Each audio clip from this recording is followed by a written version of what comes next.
Zero food के अंदर भारत की 67 लाख बच्चे हैं। जीरो फूड का मतलब समझते हैं? 24 घंटे जिसको खाने के लिए एक वक्त का रोटी नहीं मिलता है।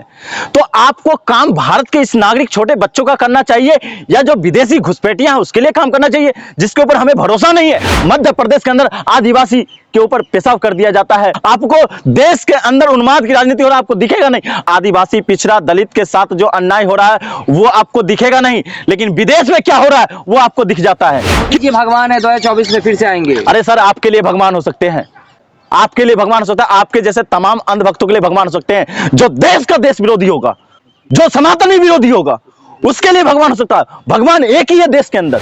अमित शर्मा क्या कहना चाहेंगे सीए के ऊपर? देखिए, सीए देश के अंदर पहली बार तो नहीं आया है। हाँ। ये देश को गुमराह करने का काम भारतीय जनता पार्टी निरंतर समय समय पर करती है। जिस तरह से 370 के नाम पे भारतीय जनता पार्टी ने भारत के 140 करोड़ लोगों के साथ किया, उसके बाद राम मंदिर पे किया और अब सीए और एनआरसी पे करने जा रही है। मैं इसलिए कहता हूं, सीए पे इन्होंने एक काम किया तो पक्षपात का काम किया इन्होंने।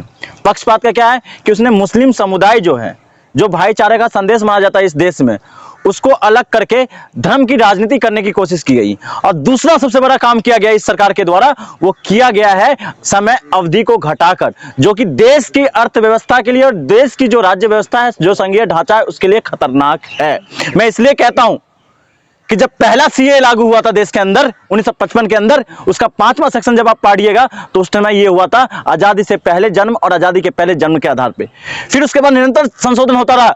जब 1987 के अंदर संशोधन हुआ था, 1992 के अंदर संशोधन हुआ, 2004 के अंदर संशोधन हुआ।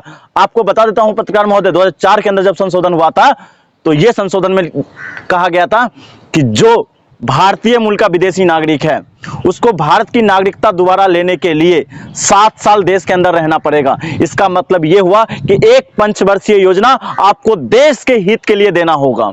और जो विदेशी है उसको देश के अंदर 11 साल रहना होगा। उसके इन्वेस्टिगेशन के बाद उसको भारत की नागरिकता दी जाएगी। लेकिन इस सरकार ने क्या किया है आपको पता है? इस सरकार ने एक काम किया है, उस अवधि को घटाकर 6 साल कर दिया गया। 6 साल करने का मतलब यह हो गया कि सीमा हैदर जैसे हजारों घुसपैठिए जिसको देश के अंदर भारतीय जनता पार्टी ने पनाह दी है, उनको नागरिकता देना, उसके नाम पर देश की रक्षा समझौता के साथ खिलवाड़ करना। कारण क्या है इसको 11 साल से 6 साल करने का? क्या कारण है? कारण यही है, वोट की राजनीति में देश की अस्मिता को धूमिल करना।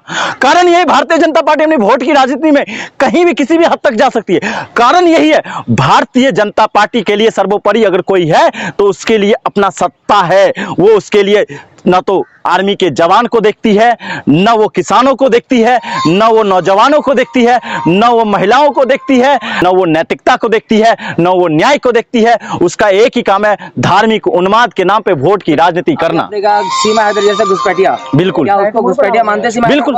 आप नहीं मानते क्या? आप नहीं मानते क्या? मैं तमाम पत्रकारों से पूछता हूं। मैं लेकिन बीजेपी इसको बोल रही है कि आम आदमी पार्टी इसको धर्म की राजनीति कर रही है। जैसा आपको पता है कि आम आदमी पार्टी और बीजेपी आमने सामने आ गए थे इस मुद्दे पे।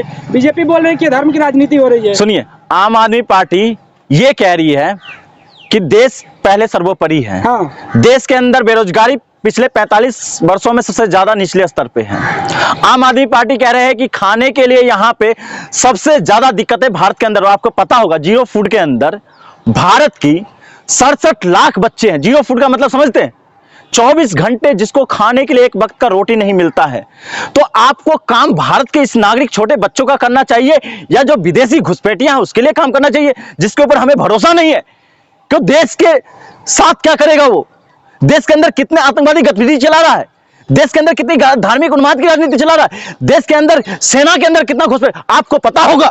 यही भारतीय जनता पार्टी है। वो नागपुर महाराष्ट्र का बात बताना चाहता हूं, जिसका संबंध उस आर्मी में था और वो काम क्या करता था आपको पता है?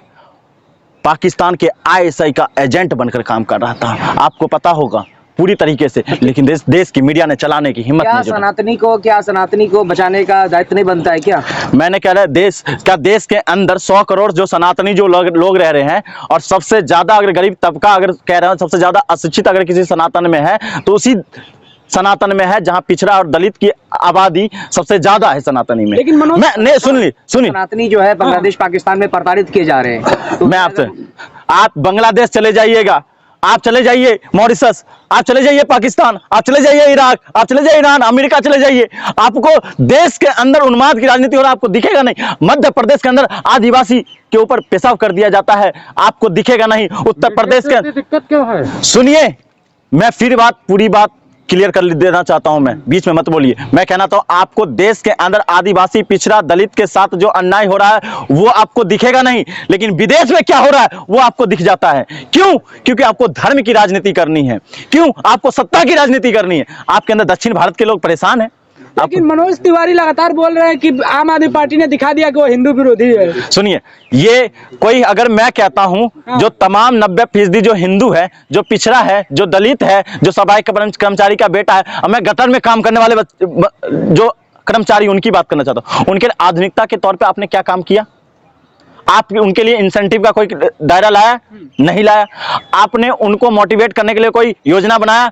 नहीं बनाया। अगर आम आदमी पार्टी ये कहती है कि आपको पहले अपने घर के अंदर देखना है कि आपकी घर की स्थिति क्या है, मैं वही बात कहना चाहता हूं। आपके घर में खाने को रोटी नहीं है और भिखारी आ जाए रोटी मांगने के लिए, और आप उस भिखारी को कह देंगे रोटी देने से मना कर दोगे, तो उस पर अपमान कर रहे, तो भिखारी विरोधी है। मोदी जी भगवान है, 2024 में फिर से आएंगे। अरे सर, आपके लिए भगवान हो सकते हैं, आपके लिए भगवान हो सकता है, आपके जैसे तमाम अंधभक्तों के लिए भगवान हो सकते हैं। जो देश का देश विरोधी होगा, जो सनातनी विरोधी होगा, उसके लिए भगवान हो सकता है। भगवान एक ही है देश के अंदर, जिसने मर्यादा पुरुषोत्तम कहते हैं। भगवान एक ही है जो सनातन की रक्षा करता है। भगवान एक ही है जो सब धर्म की बात करता है। भगवान एक ही है जो भाईचारे की बात करता है। मोदी जी देश विरोधी हैं क्या? अगर ऐसी बात है तो देश विरोधी हो सकता है। अगर जो अपने आप को मर्यादा पुरुषोत्तम से ऊपर मानेगा, जो अपने आप को भगवान का अस्तित्व मानेगा, वो देश विरोधी और सनातन विरोधी और धर्म विरोधी, और वो मोदी जी पाखंड को बढ़ावा देना, दे रहे हैं, बहुत बड़ा बयान दे रहे हैं, खतरे में डाल रहे हैं खुद को। सुनिए, मोदी जी अपना खतरे में डाल सकते हैं, देश के 140 करोड़ लोगों को खतरे में नहीं डाल सकते महोदय। मैं फिर कहना चाहता हूं, आज देश के 140 करोड़ लोग बखूबी तरह से जानते हैं कि भारतीय जनता पार्टी का एजेंडा क्या है, मोदी जी का एजेंडा क्या है। उनका एजेंडा सिर्फ और सिर्फ है सत्ता की राजनीति करना। उनका एजेंडा सिर्फ और सिर्फ है अपना चरित्र को प्रचार और प्रसार करने का काम। आपने देखा नहीं कश्मीर के अंदर उन्होंने क्या कहा कि अगर मैं कश्मीर आया था तो मैं डर रहा था, और कहते हैं कि जब मुझे पता चला कि मेरा लाइव स्क्रीन हर ब्लॉक में लग गया तो मुझे समझ में आया कि लोग जग गए। मतलब मेरा प्रचार हो रहा है कि नहीं हो रहा है, इससे उनको डर लगता है। मोदी जी को डर लगता है कि कहीं मेरा घोटाला निकल के ना आ जाए। मोदी जी को डर लगता है कि गोधाकांड का हकीकत निकल के ना आ जाए। मोदी जी को डर लगता है कि जो गुजरात के अंदर जो आपको पता है बलात्कारी को सपोर्ट करने वाले जो जज है वो बयान ना दे दे कि वो किसके सपोर्ट में है। मोदी जी को डर लगता है उस आईपीएस अधिकारी से, संजीव भट्ट से, जो संजीव भट्ट अब सुप्रीम कोर्ट में फाइल दायर करने वाले हैं।